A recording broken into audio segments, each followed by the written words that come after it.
Okay, hello everybody. Welcome back to Biohacking Superhuman Performance with Natalie Nidham. In this podcast, I have the great pleasure of welcoming amazing guests and talking about some of the most innovative and forward-thinking products, services, biohacks, you name it. And today, our topic is one of my favorites and has been for many years, is molecular hydrogen. And we are really, I'm very grateful today to welcome Dr. Adam Trainor to the podcast. Dr. Trainor is a doctor of chiropractic. He's got a master's in clinical nutrition. He also is a pain management specialist, worked at VA hospitals and the Department of Defense. And he is currently I don't know what your title is actually where you are right now, but he works with Vital Reaction, sends out incredibly informative newsletters, and you are the director of... My official title is Director of Business Development, but I basically kind of run the show more or less right now at Vital Reaction. Yeah. Amazing. So Vital Reaction is a company in Colorado. Actually, Vital Reaction is the first molecular hydrogen company I was ever exposed to. Your company, you weren't with them at the time, but had a booth at what was then called the Bulletproof Conference in Pasadena. And they had this booth set up outside with the inhalers and the tablets. And they were right in front of a conference room and he wasn't even representing the company, but they had Tyler LeBaron. Dr. Tyler LeBaron was in there speaking about molecular hydrogen.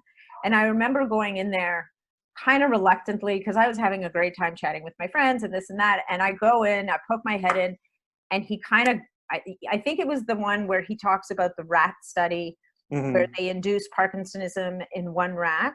And then the other rat, they treat with molecular hydrogen and then, do the same thing. And poor little rat with no protection is a hot mess. And then the guy that they gave hydrogen therapy to, I think it was inhaled maybe. I don't know if it was inhaled. Typically with Parkinson's, it's inhaled, yeah. Yeah, and this little guy was doing just fine. So it was he kind of had me there. There I went, got my seat, sure. got my notebook. It's crazy. It's the best research supplement you've never heard of. One of the things that kind of drives me nuts is when I look at the marketplace and look at some of the other supplements you see for sale and the level of publicity and attention they get relative to the research base, it's not even close. I think there's over 1,400 peer-reviewed studies now looking at various applications of molecular hydrogen, all the way up through clinical trials, but it's really important to get the word out. I agree. I actually, it's interesting that you say that about Parkinson's, because I had a client a couple of years ago now who had Parkinson's disease. Now she was still, fairly functional, but she was definitely starting to suffer the effects of her Parkinson's. And I got her onto the molecular hydrogen because I couldn't get her to buy an inhaler at the time. So I just had her doing the tablets. And she would say to me that she would wake up in the morning craving those tablets. That's she literally, she felt like it gave her a little boost in clarity and energy. So who knows if she'd been inhaling it. Sure. And we can definitely talk a little bit about the biochemistry of why that happens. Absolutely. Yeah. Yeah. So, I think that would be great. Where do you want to begin? I don't even know where to begin on these things. I think there's so much to talk about hydrogen. So, hydrogen, as many people know, some people may not if they don't have any kind of a chemistry background, is the smallest, little, teeniest, tiniest molecule on the flippin' planet. Sure. So on the periodic table, it's the wee guy up there. Yeah. So for such a small, seemingly innocuous compound to appear to have such the potential to exert such a major effect on so many systems in the body.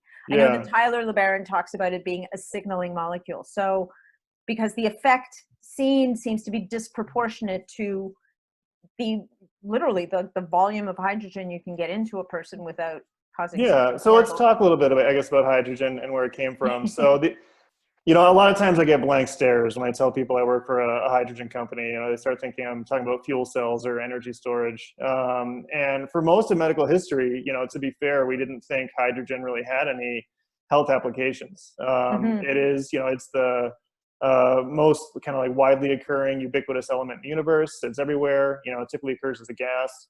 And everything really changed in 2007 when researchers in Japan kind of published this seminal study in the journal Nature, showing that hydrogen gas at sufficient concentrations actually had pretty profound physiologic effects.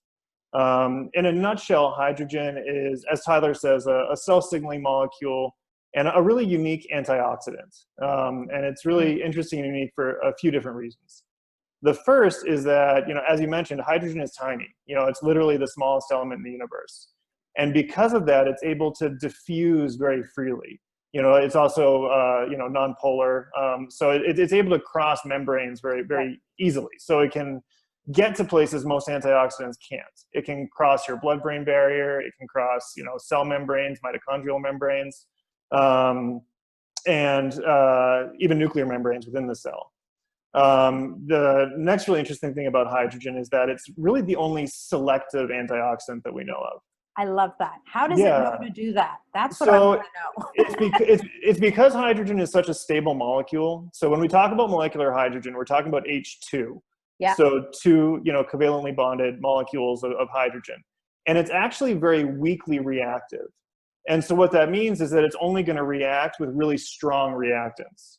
Now, when we talk about kind of free radicals and antioxidants,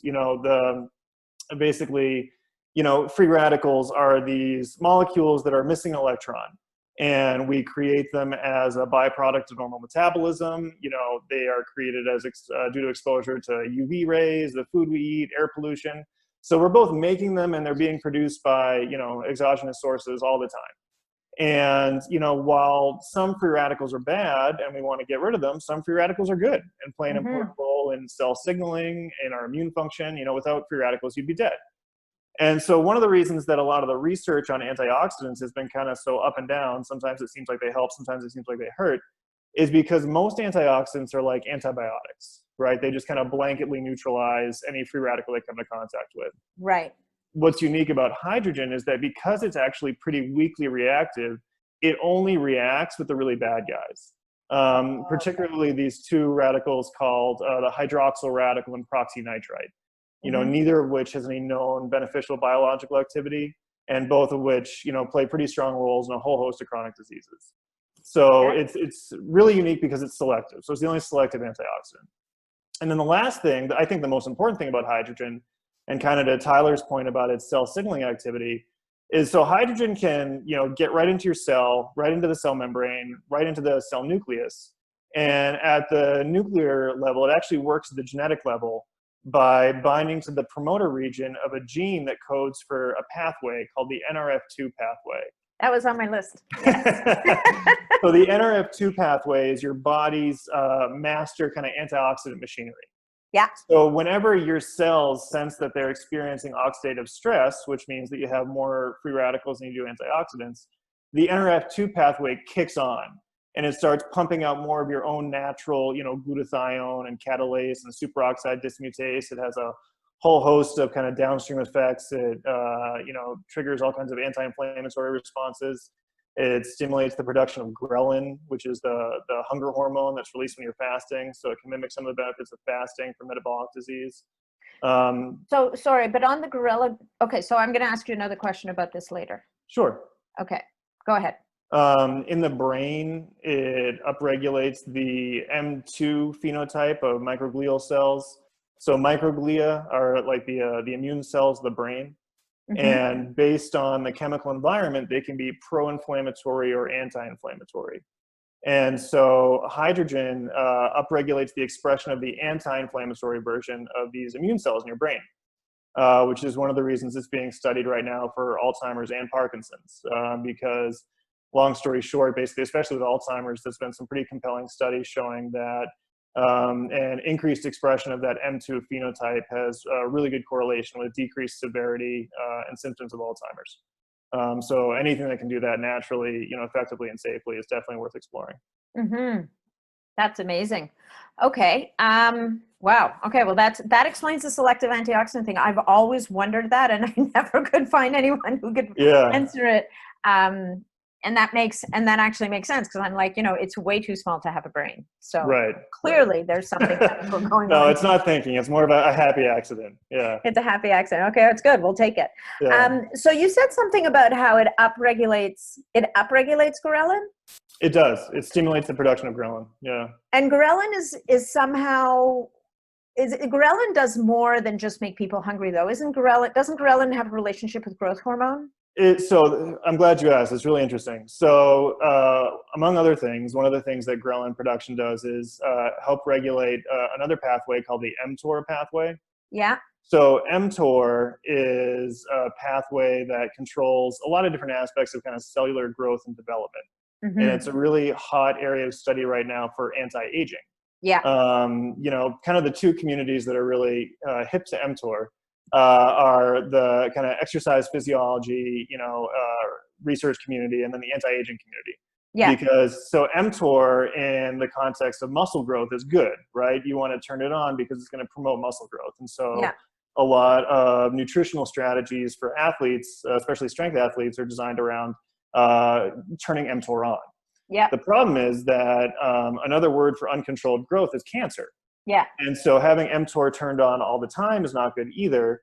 And in fact, studies are pretty clear that doing things that regulate mTOR, like fasting, for example, have very beneficial effects on aging. Right. Interestingly, separate research has shown that activation of the NRF2 pathway has a regulatory effect on mTOR, probably through the secretion of ghrelin. And so the kind of current thinking is that one of the many ways that hydrogen may have a positive effect on the aging process is through healthy regulation of the mTOR pathway through upregulation of the NRF2 pathway. All this through ghrelin somehow.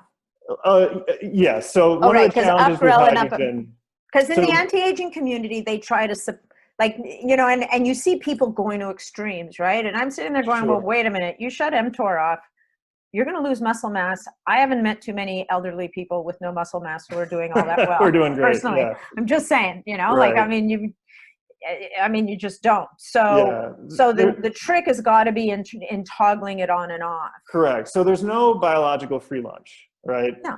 And same with the NRF2 pathway, interestingly. So again, back to Parkinson's, there's actually several different pharmaceutical companies looking to develop drugs that turn on the NRF2 pathway. The problem that they found is that while they can create drugs that do this, having it on all the time increases mortality. So just like anything else, you don't want to have anything like on or off all the time. So again, what makes hydrogen unique is that for reasons that we don't entirely understand, it appears to selectively activate the NRF2 pathway. So only during periods of oxidative stress. So it turns it on when you need it and not when you don't. There's still a lot we have to learn about hydrogen, the exact kind of molecular targets and mechanisms, we're still being sussed out. But it is really cool for that reason.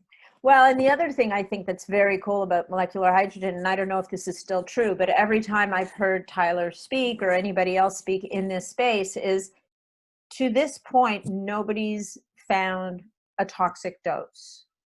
Within, I don't know, maybe if you stuck somebody in 100%, Well, we've been studying hydrogen since the 1940s. They used it to treat decompression sickness and deep sea divers. And even at, crazy high levels compared to what you're going to find, commercially available today, there's never been any toxic effects reported. Right. So, it virtually has no interactions with any medications or drugs that anybody knows of. That we know of, yeah. I would say the one thing I've encountered with various physicians using it in practice is that it is important to understand that, obviously more research needs to be understood to really, or needs to be done to really understand, the complete effects. But what I have seen anecdotally is hydrogen really successfully lowering people's plasma glucose, which antioxidants in general have been demonstrated to do, and blood pressure. And so if you are working with a client or a patient who is on some sort of physiology altering medication, like something for diabetes or for hypertension, it is important to understand that there may be sort of a accidental kind of positive feedback. Exactly. So there's not any, toxic contraindications per se, but I would say for any practitioner, it is important to understand that this stuff works. And so you have to bear that in mind, you know, against any medications your patients might be on. Okay, well, that's actually really good to know. And would that be for, and now I guess we can talk about a little bit the differences between the tablets, the inhaled oxygen, Sure. hydrogen, and the water, like that effect on the plasma glucose and blood pressure, would that be with any of them, or more so with the inhaled, or? That's a great question. So there's still a lot of question marks around kind of the best method of administration, you know, for which use case.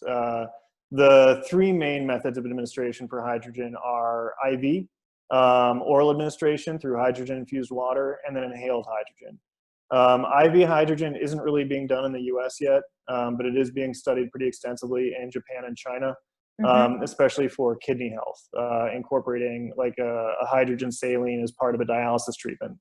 And some really interesting research coming out showing improvements in patient quality of life and reductions in mortality on patients getting IV hydrogen, you know, with dialysis. So interesting area to study. Be curious to see what comes out of that. And so in the US, mostly we're doing inhaled hydrogen and then oral administration through hydrogen-infused water. In general, in the research, I've seen the oral administration used more in the context of metabolic disease, and then the inhaled hydrogen used more with neurological disease. Okay. Is one better than the other, you know, for different use cases? No one really knows. You know, we're still kind of figuring that out. The big difference between the oral and the inhaled is really the dosage. Right. So with the with oral administration, kind of the two ways you get it are, there are like machines out there that, you know, kind of advertise being able to create on-demand hydrogen water. We actually don't carry a machine like that, and the reason is because the amount of hydrogen you're able to produce is quite low. So you run into issues with the chemical saturation point of hydrogen. They're generally using electrolysis, so an electric charge to kind of split hydrogen and oxygen molecules. Our inhalers work the same way. And then infusing that gas into water, but you can only get about 1.8. The most I've ever seen really is about 2 parts per million hydrogen gas infused into water that way. Okay. What we offer, a number of companies offer, are tablets that can be used to infuse water through a chemical reaction. So the tablets we sell are primarily elemental magnesium and malic acid. And when you mix malic acid, magnesium, and water, you get a chemical reaction, a hydrolysis reaction that cleaves the water molecules into hydrogen and oxygen. And with those tablets, you get about 8 to 10 parts per million hydrogen gas and about 8 to 10 ounces of water. So it's a much higher dose, and you're able to produce it on demand. The inhalers, so the inhalers that we sell are electrolysis machines. So same thing, they're drawing distilled water into an electrolysis chamber. But then instead of infusing the gas into water, they're delivering it, you know, straight for inhalation. The dose with that is exponentially higher. So like an hour on our clinical model is the equivalent of taking like an entire bottle of our tablets. Wow. Yeah.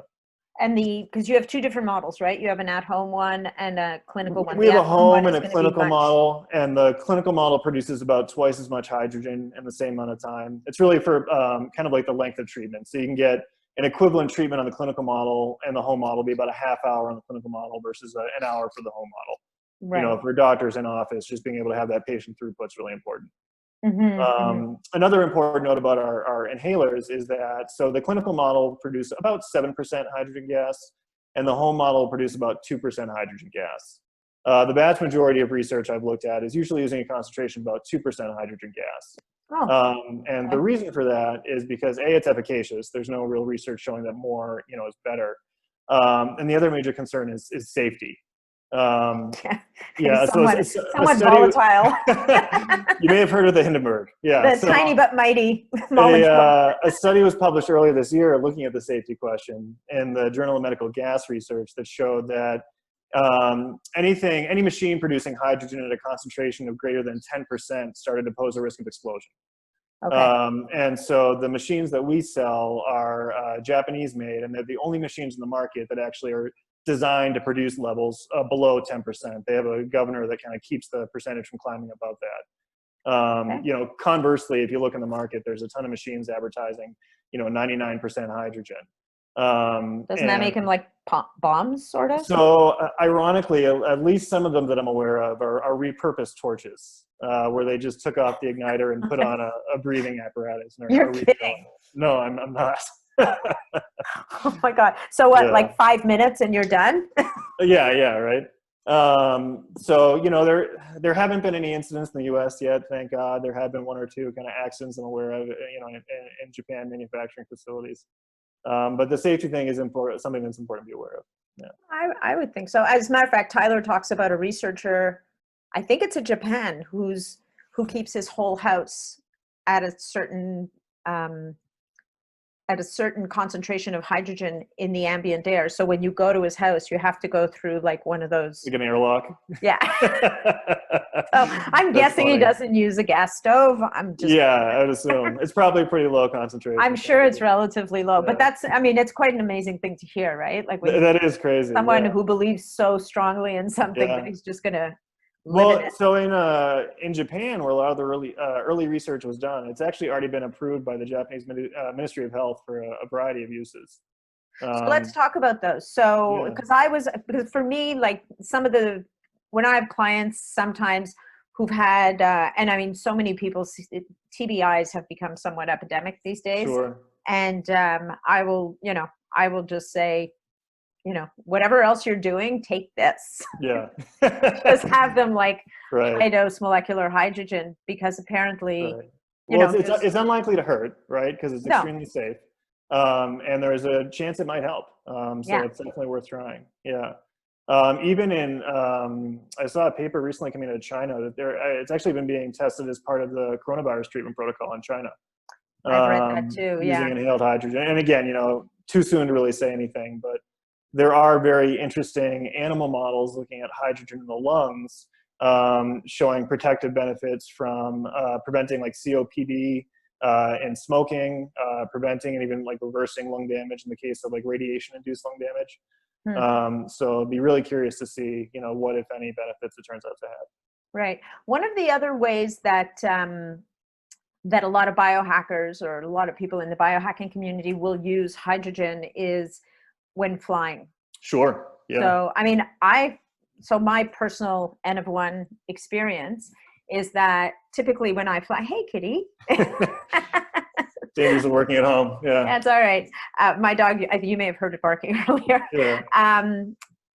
Normally when I fly, I find like my feet swell. Sure. I get this edema and I mean, I get it from the heat and all kinds of stuff. But one thing that I noticed and didn't expect is it appears that when I fly and I'm taking my molecular hydrogen, like I'll start a half hour before the flight and I'll take it every 90 minutes during the flight, I seem to have less of that going on. Sure. Well, so there's two big kind of physiological challenges involved with flying. The first is that you're basically in a metal tube, you know, at 30,000 feet, exposed to much higher levels of radiation than you're going to be exposed to on the ground. Yep. And radiation, the mechanism through which it does damage to cells is primarily through oxidative stress. And so having a really powerful antioxidant helps prevent, you know, experiencing some of that radiation-induced damage. And then the other thing that people don't always think about is that, so when you're you're in a pressurized cabin, but the air pressure is considerably lower than sea level. So it's basically the equivalent of being at about like 11,000 feet. And so I don't know if you've ever traveled, obviously we're in Colorado, I've got to spend some time in the Rockies. When you go up to 11,000 feet, the air is pretty thin. Yep. And when you're getting less oxygen, your cells start to experience damage due to hypoxia. And one of the best studied areas of hydrogen is its ability to protect cells in the presence of hypoxia, particularly neural tissue. So one of the areas that it's being really studied, especially in the US actually, is for its ability to mitigate the damage due to stroke, due to you know, hypoxia during an incident. And in fact, there's actually last April, there was a study that came out of Harvard doing a study at Children's Hospital in Boston using inhaled hydrogen to prevent brain damage during cardiopulmonary transplants. And that was an animal model, a porcine model in pigs that was so effective, they actually are already moving forward into human trials. Amazing. Yeah. That's great. Okay, well then we'll just keep keep doing that. Yeah, we'll just keep doing that. Good trip to fly. Yeah. So one of the things that you said earlier that I wrote down that I wanted to come back to was one of the another way that quite a number of people are talking about, and there's one doctor in particular I'm thinking of, molecular hydrogen, is using it for people who are intermittent fasting or doing extended fasts. And something about, and my guess is it has something to do with its effects on helping to balance blood glucose. Because earlier you said it seems to lower it, and yet that would be counterintuitive when you're fasting, because until that ketogenic engine kind of fires up, you don't need your blood glucose to plummet, really. So. Right. Yeah, I would suspect so. No one really knows. It's an area that definitely deserves more study. I would suspect there's a few mechanisms at play. Mm-hmm. A lot of hydrogen's kind of cell signaling activity is about maintaining homeostasis. Right. So, I would suspect that there's some element of activation of that NRF2 pathway combined with the Ghrelin production. Yeah. Another weird thing about hydrogen is that in almost every human trial I've read, there's almost always kind of like an addendum or a footnote that says something effective note, subjects also lost weight, or subjects BMI also decreased. And as someone, who has access to hydrogen all the time, I can definitely say I notice when I'm being really religious about taking my hydrogen, regularly, I definitely notice it's harder to gain weight. And I don't know why exactly, but anecdotally, I've had a lot of people report similar results. The only other thing I think that might make sense is, so another thing that I've seen, I guess anecdotally, there's not really any research I've seen behind this yet, is, so I do demonstrations at offices all the time to practitioners to kind of help educate them and, teach them about the products. And one of the, kind of fun party tricks I like to pull out is have them put on a pulse oximeter before, and then wear it throughout a hydrogen treatment. And then often what you'll see is that their blood oxygenation levels will increase. One of the reasons it helps with flying. And we don't know exactly why this happens, but I suspect, based on some research I've done, that it's actually increasing the metabolic rate of your blood cells. So you're actually increasing your cellular metabolism, which is allowing you to generate more oxygen. And it would help you to lose weight. That would also help you to lose weight. So there's a lot of possible mechanisms. No one really knows which, but it is fascinating. Yeah. So how do you use hydrogen? Do you inhale it or do you drink it? Both. So, I'm fortunate enough to have an inhaler and access to the tablets. So typically, I would say I use the inhaler probably about 3 or 4 times a week. Okay. I'm young, healthy, not really trying to treat anything. I would say that I mostly use it for the exercise benefits, which we can definitely talk about. Yeah. And then I take the tablets every day. So I take the tablets in the morning and the evening. And how many do you take? Just out of curiosity. Yeah, I typically take 1 to 2. At a time? At a time, yeah. Our recommended dosage is 1 tablet dissolved in water. And to be honest, there's not any real research showing that more is better, but I feel like I get more when I take 2. So yeah, I'll take 1 to 2 tablets usually twice a day. And then I'll use the inhaler for about a half hour to an hour, 3 or 4 times a week. Okay. Great. I mean, I was using 2 twice a day, and then I dropped to 1 twice a day. And now sometimes it just depends. At one point I heard someone say that putting 2 in a glass of water was almost too much. Certainly you get a lot of magnesium, it almost oversaturated the water. And I've been known on planes to, drop my molecular hydrogen, put a magazine on top, and then inhale the gas. One trick you can do to make that work a little bit better is do a little squeeze of lemon into the water. I put lemon in my water all the time. I love it. That makes the water more acidic, which actually speeds up the chemical reaction.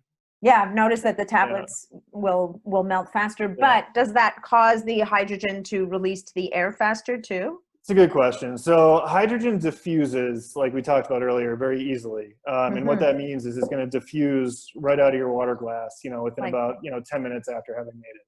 So what I always tell people is imagine opening a can of soda that starts to go flat, pretty much immediately. You really want to drink it down within about 5 or 10 minutes of producing it. Oh yeah, no, I've become an expert chugger since I started using molecular hydrogen. I want to get every little bit. I'm down the hatch. That's right. That's right. Okay, that's amazing. Okay, so let's talk about. So actually, I have a question for you.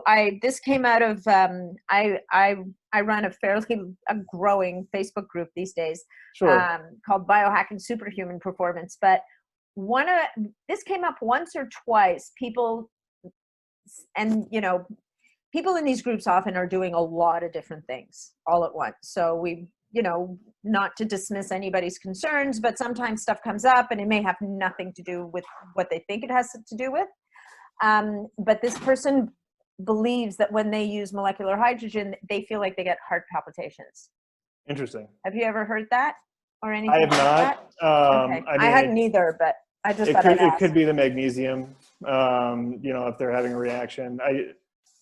I haven't heard that, but anything's possible, right? Listen, I never say to someone, there's no way that that's the case. I just kind of go, okay, well, let's sit with that and think about what it could be. But right. And it could be something else, or they may have another condition. Anyway, I just thought it would be worth asking. Yeah, I have heard, so I guess maybe worth telling people, in terms of negative side effects, the one thing I have heard is that some people can have a detox reaction. Yes. So if you're dealing with some kind of, heavy metal toxicity or, a high exposure to a toxin, when you start taking this product, because it does elevate your endogenous levels of things like glutathione, which is going to help clear out your system, you can have a detox reaction. So like a Herxheimer reaction. Yeah. Exactly. Yeah. And so so I guess it might assist in the removal of, without calling it a chelating agent, which we won't go so far as to do that. Right, and it's not chemically, there's no reason for it to be a chelator, but it does because of its kind of downstream cell signaling effects. It does seem to assist with some detoxification. Okay, cool, awesome. Add that to the list. Yeah. All right, so around workouts. So this is an interesting one because, of course, to your point earlier about how antioxidants have gotten a great rap and a bad rap, and don't take them around exercise because you'll lose the beneficial effects of exercise. This one's really cool, especially in regards to hydrogen. So again, hydrogen is a really unique antioxidant. So like we talked about before, most antioxidants are not selective. Now, when you're exercising, you're producing a ton of free radicals, more than at most other times.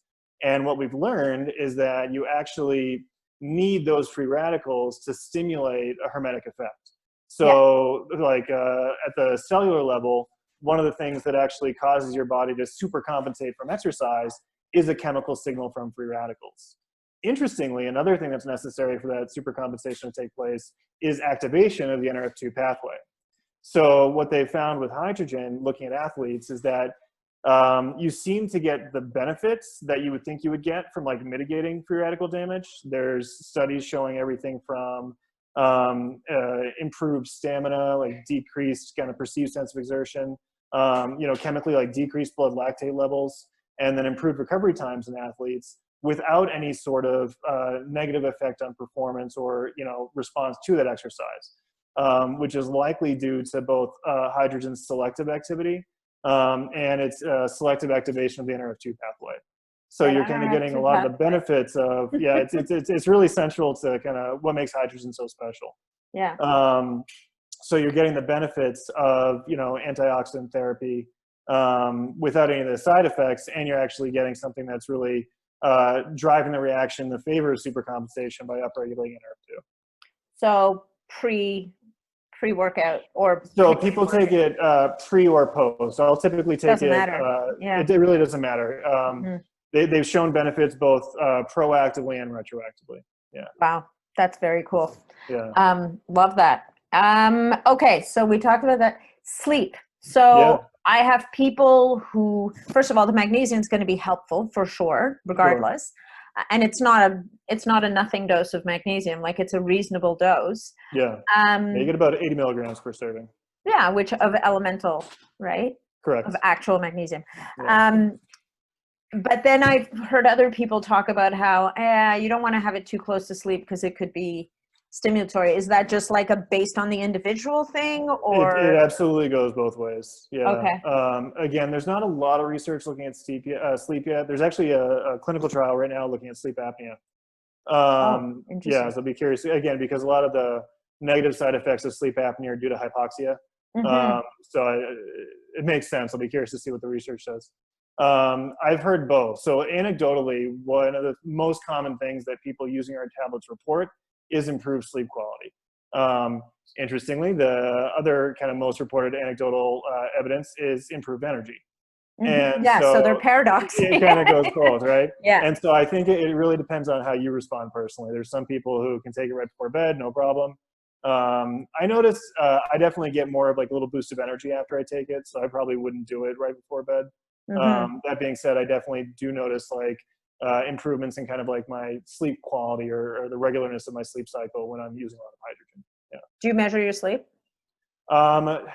Loosely, I have a smartwatch I use for running, and it sort of measures my sleep, but not as accurately as some of the other devices out there. Is that the Garmin or a different one? It's one of the Garmin's, yeah. Yeah, because I've heard, again, in this world of people who like to measure everything, Yeah. My Aura's battery is dying, so I don't wear it during the day anymore, but I use the Aura, and I know a few people who own the Aura and the Garmin, and will say some people claim the Garmin does a great job of measuring their sleep, and other people are like, nah, doesn't match up. Yeah, that's not what I use it for, and I can't say I would look for another device to measure your sleep. Yeah. Okay. I've heard good things about the Aura, though.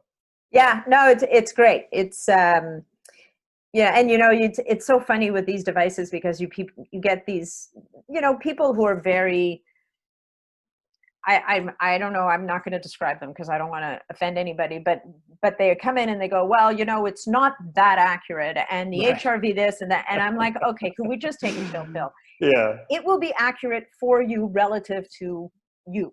Right. So if you use it for a month, and over the course of the month, this metric goes up and that metric goes down and this changes, it may not be that you absolutely have an HRV of this. Right. But it can show that you are trending better or worse. Unless you're saying that it's complete bunk, which I would say, the Aura is, it's a lot of things, but bunk is not one of the things. No, and they're getting more accurate all the time. Yeah, no, they're doing great work with that thing. Okay, what else did we say? We talked about sleep. We talked about exercise. Talk about aging a little? Let's talk about aging. Let's talk about optimization. Sure. So there's a few different reasons that hydrogen is really interesting when it comes to the aging conversation. The first is, as like a really unique and selective antioxidant, there still is the kind of free radical theory of aging, which, we can get into more if you'd like, but it's still really the predominant theory of kind of why we age. And that's based on the idea that through normal metabolism, we produce free radicals.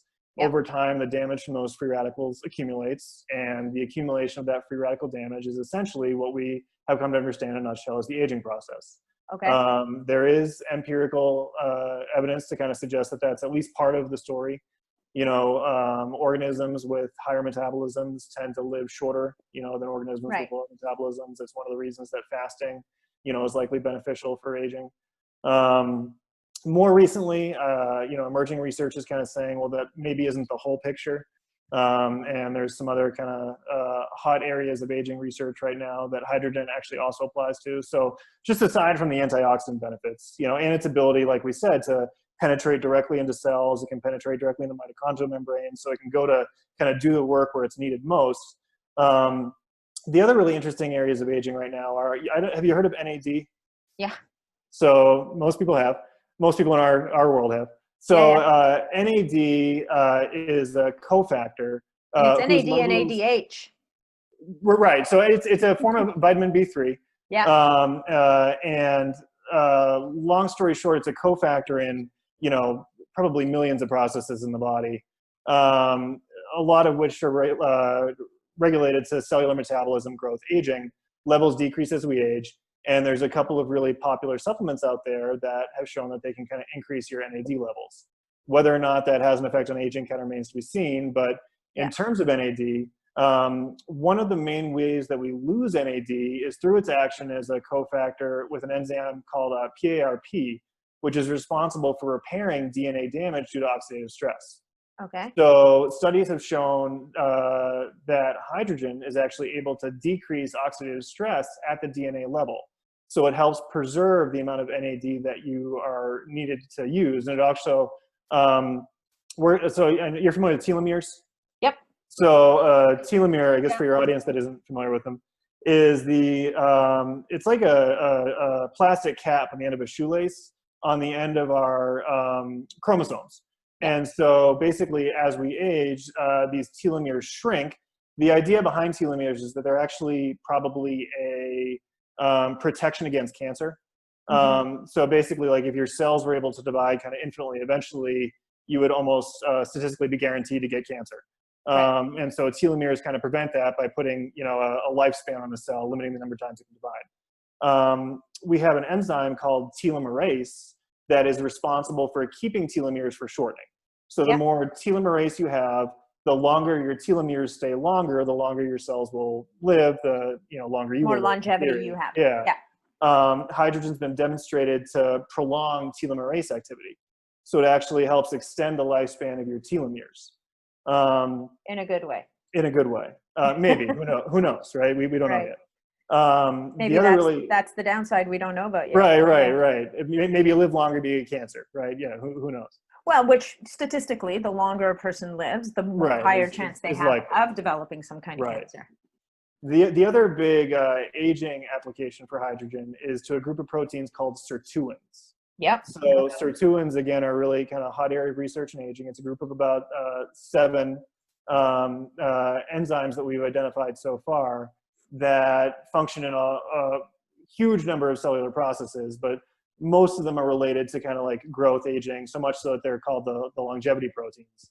And we've been able to manipulate the lifespan of simple organisms by manipulating their sirtuins. And studies have shown that hydrogen actually promotes sirtuin activity. There was this really interesting study.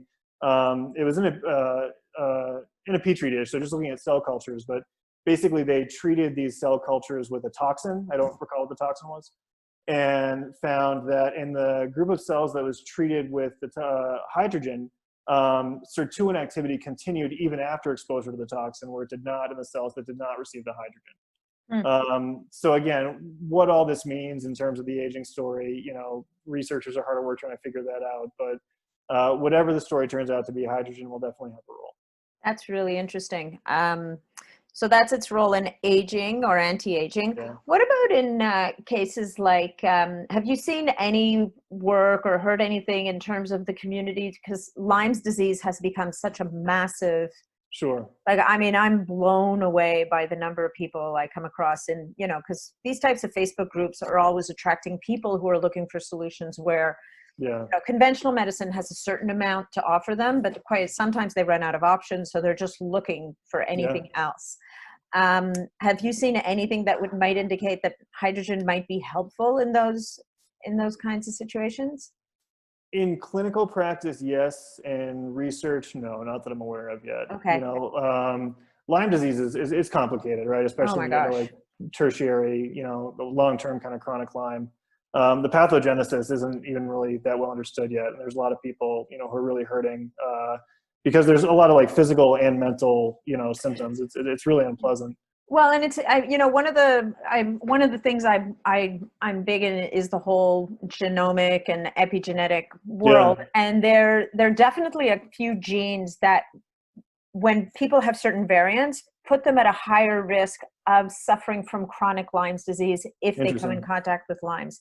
And it's always been a curiosity of mine to say, wouldn't it be cool if we could test all these people that just can't seem to shake it and see if there's a higher percentage of them that have these genetic variants. So I do know of one clinic in New York that uses our products pretty heavily that specializes in Lyme. And they find that it helps? I know it's part of their protocol. It's not their entire protocol, but I do know that they get really good results. As to what's happening biochemically, I couldn't say. And, I think really it's something that needs to be researched before we can really make any claims. Can we say that it has anti-inflammatory effects at all? Hydrogen? We talk about selective antioxidant. The short answer is yes. So we have to be careful. From an FDA perspective, calling something anti-inflammatory is a very specific meaning that you need approval for. So we want to be careful about that language.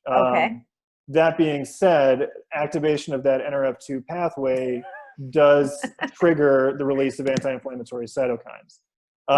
Interesting related to, especially like the management of like chronic pain. Is so when we look at chronic pain, there's a few different kind of aspects to it. And it's basically, it's a physiological process gone wrong. You know what I mean? So, another word for inflammation could just as well be healing, right? Okay. Inflammation is the way that our body heals itself. Absolutely. And so, you don't necessarily want to cancel all healing. What goes wrong is when that short-term kind of acute inflammation hits some kind of hiccup that turns it into like a pathological chronic inflammation. Right. Most systems in the body function on negative feedback. Like the presence of something is the key that turns off whatever it is that created that something. So like in a house, if you have like a thermostat, you turn on the thermostat, the heat kicks on, brings up the temperature, that increase in temperature turns off the heat, right? And so like the production of the thing turns it off. That's negative feedback. With really just one or two exceptions, any process in your body that becomes like a positive feedback system is almost always pathological. So in that case, like imagine my heater was broken and I was just blowing cold air, and I turn up the thermostat, the air kicks on, blowing more cold air, making it colder, bringing more air, and it's this positive feedback system. It feeds itself. Right, and so that's what happens in inflammation, and it's largely driven by free radicals. So what happens is during the inflammatory process, it's a really kind of complex orchestra of, all these hundreds or thousands even of different chemicals and cytokines, operating this healing process. And part of that is the production of free radicals. And those free radicals stimulate other molecules saying like, hey, there's something going on over here, we got to deal with this. And our body, in theory, is able to produce enough natural antioxidants to kind of keep those free radicals under control. What happens is as we age or due to external exposure or due to some sort of like genetic predisposition, what can happen is you start to produce more free radicals and your body is able to produce antioxidants to keep up with. Right. And so those free radicals create this cycle of chronic inflammation where free radicals tell other cells to make more free radicals and you're not making enough antioxidants to keep up. And those excess free radicals are themselves what actually do a lot of the cellular damage that you see in chronic disease states, like chronic arthritis, for example. A lot of the damage at the cellular level is actually directly driven by free radicals. So hydrogen, as a really unique and safe antioxidant, can help to directly mitigate some of that free radical damage, which is going to decrease some of the pain you're experiencing as a result of that inflammation. Pain is really complicated, though, as you might imagine. And, pain lives in the brain and is largely mediated between the peripheral system and the brain by the spinal cord. And so what happens with chronic pain is we get what's called central sensitization. And basically what that means is that at the cord level, your spinal cord, and the sensory nerves that live there become hypersensitized to nociceptive stimuli. Ironically, this is actually one of the long-term side effects of long-term opioid use. Right. So long-term opioid use actually makes you more sensitive to pain, which means you need more opioids. It's a really vicious cycle. The way that pain is mediated at the level of the cord, particularly, is through, so in your spinal cord, you have nerve roots that come out the front, nerve roots that come out the back. And basically motor goes out the front and sensory comes in the back. And at the back where that sensory information comes in, you have this little bulbous structure called the dorsal root ganglion, which is just a bunch of cell ganglia that are highly sensitive to chemical inputs. And so inflammation is a chemical process, and they are really like lit up like a Christmas tree by the presence of excessive free radicals. And so the presence of really high levels of free radicals, particularly the hydroxyl radical, are part of what's driving that central sensitization or kind of chronic pain process. And they've actually shown, there have been studies that have demonstrated that treatment with hydrogen, especially early in the chronic pain process, can reduce the production of two phenomena called allodynia and hyperalgesia. So hyperalgesia is that kind of excessive pain response to, a mildly painful stimulus. Right. And then allodynia is the pain response to what should not be a painful stimulus. Right. So, getting tickled and interpreting that as pain. Okay. And so because of its action on free radicals, the level of the dorsal root ganglia and we have these, so we have different kinds of nerve fibers, obviously, and one of the main pain fibers is what's called a C-type fiber, and they're these large unmyelinated fibers. So they don't have the fatty tissue sheath of myelin. Really? Okay. And they're particularly triggered by chemical triggers. Okay. And so they're very, very sensitive to inflammation. And so when we kind of talk about this whole idea of like anti-inflammation, we're talking very specifically about targeting certain chemicals that trigger, you know, what we kind of broadly call an inflammatory response. And so hydrogen is uniquely able to mitigate some of these very specific chemical signals that drive the chronic pain process. So the short answer is yes, it does have anti-inflammatory applications. The longer answer is it's a little complicated. Yeah. but somehow it's worth a shot for someone who's dealing with it. And as you said, especially in the beginning stages, before it becomes more firmly the earlier you can get it, the better. Nervous system. Yeah, well, exactly. I would imagine that. Yeah. That's true in most cases. Exactly. Okay. Well, listen, I could keep going at you here with this stuff for days. So we're gonna cut that down. The last thing I really wanted to talk to you about a little bit is, you know, so now we're seeing cans of hydrogen water come out. We're also seeing all these different hydrogen and now I've been told, and from what I understand, hydrogen, being the tricky little trickster that it is kind of tricky to work with in large quantities. Yeah. And not that the tablets are made of hydrogen, but still you're working with reactive molecules that put together with moisture could be a bit of an issue if it's in the wrong environment. So my understanding is that most, if not all, of the molecular hydrogen tablets right now are being produced, much to my chagrin, in Canada.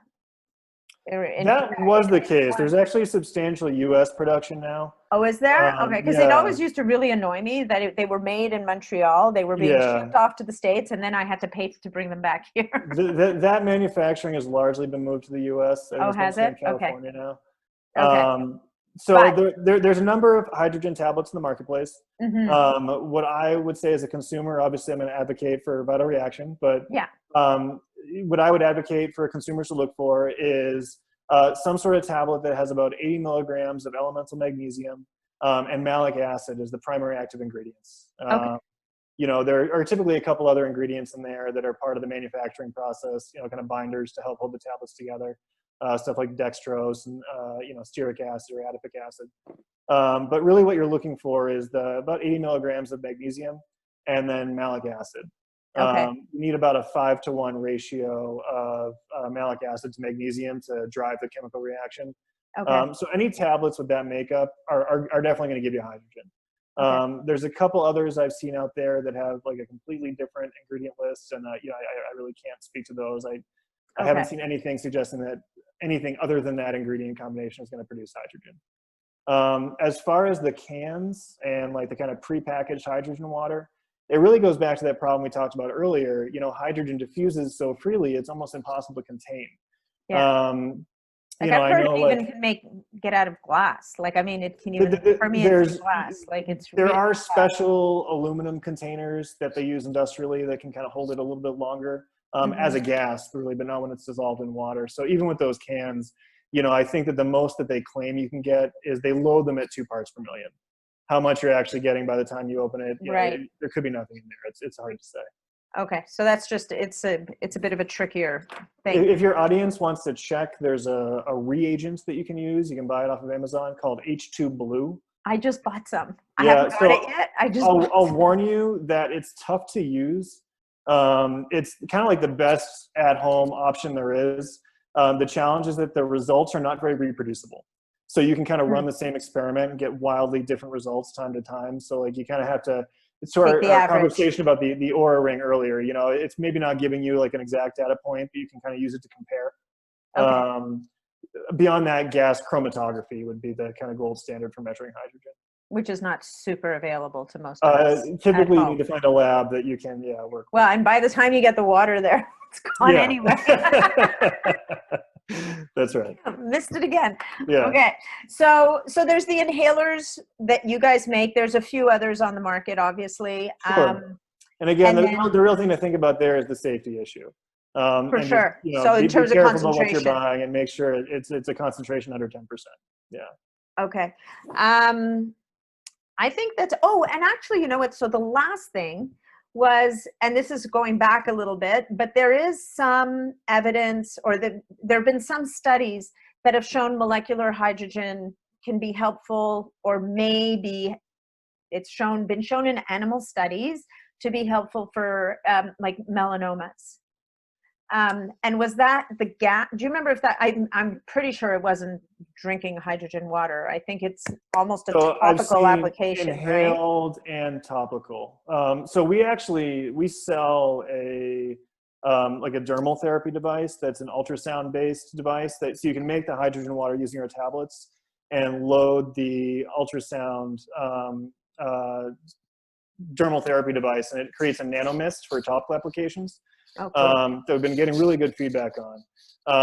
You know, I'm not, there is some really interesting research, you know, but really still kind of in petri dishes and in animal models, showing interesting applications for anti-cancer activity. Okay. You know, and not just especially for skin cancer, but not just skin cancers. Okay. That being said, that, you know, loads more research needs to be done. It's early days. Say anything about that. Yeah. But for your dermal device, would that be good as an anti-aging topical skin? Yeah. So again, a lot of the damage that our skin accumulates over time is directly due to oxidative stress. Yeah. And so, yeah, there's a fair number of research looking at topical applications showing activity on everything from wound and burn healing to soft tissue injury like sports injury, to reducing wrinkles and improving like skin moisture. Yeah. Amazing. Okay. Well, you know, clearly, Adam, we could sit here and talk for a really long time. We'll have to do this again sometime. Yeah. Yeah. I think it would be great to do a follow-up, especially if people have questions. Sure. So, so thank you so much for today. Thank you for your patience. You guys don't know this, but we started a little later than we were supposed to. Why don't you tell people a little bit about where they can find you, and I can share a promo code with people that you guys have to give me. Yeah, so Natalie has a promo code that she'll definitely share with you guys. That's going to get you 10% off everything on our store. So the best place to find more information about us is to go to www.vital-reaction.com. You can find more information about the products we sell. And then if you go to the blog there, as Natalie said, I write a ton of articles kind of going way in more detail about everything we talked about today. Yeah, and then the best way to get a hold of me is probably by email. If you wanted to email me, I can be reached at adamt@vital-reaction.com. And yeah, I appreciate you having me on. Amazing. Well, thank you so much. So the promo code, you guys, is NATNID. So it's my first three letters of my first name, first three letters of my last name, NATNID like Dave, NAT like Tom, NID like David at the end. And I'll put it in the notes anyway, as well as your contact information, Adam. So thank you. And the last thing I'll say is I will vouch for his newsletter, which is the blog. It's like so informative. It's crazy. So thank you so much for your time today, Adam. I hope that we get to do this again soon. Definitely. Thanks for having me. Take care.